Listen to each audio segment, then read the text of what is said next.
tumetathmini na kuangalia kwamba wahusika wakubwa wa ukeketaji, wahusika wakubwa wa ukatili wa kijinsia, ndoa za utotoni ni wanaume, na kutokana na hii approach ya mijadala rika kuwa wataweza kupunguza haya masuala na yakaisha kabisa. Kwanza tulikuja tukajengewa uwezo ili tujitambue kwa maana sisi tunastahili kutetea udhalilishaji kama vijana, kwa sababu lengo ni kuafikia jamii kuhusiana na masuala ya udhalilishaji, na ndio dhamira ya mradi.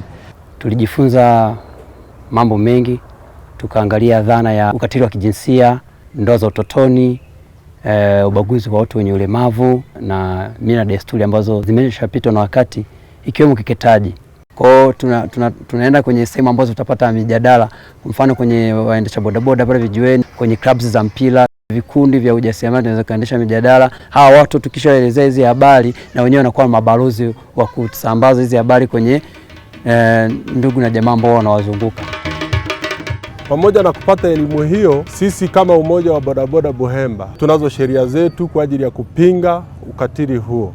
Maana wakati huo mtu alikuwa akimwona kama ni mlemavu anahisi anamcheleweshea muda, lakini tukaweka mikakati kwamba usipombeba kama mlemavu pia tuliweka faini ili kupinga hivyo vitendo vya kikatili. Mradi umetusaidia sana, umetujenga na tumejua jinsi ya kusaidia jamii hii kuepukana na ukatili wa kijinsia.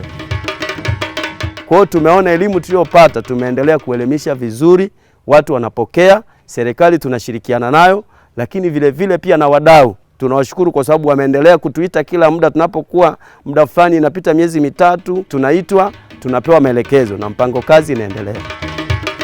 Tumejipanga sisi hata watakapomaliza huu mradi hiyo tunaendeleza kutoa mafunzo kuona namna gani jamii inabakia katika usalama wa kutokufanyiwa haya matendo ya uzalishaji wa kijinsia na ukatili. Chaguo langu, haki yangu.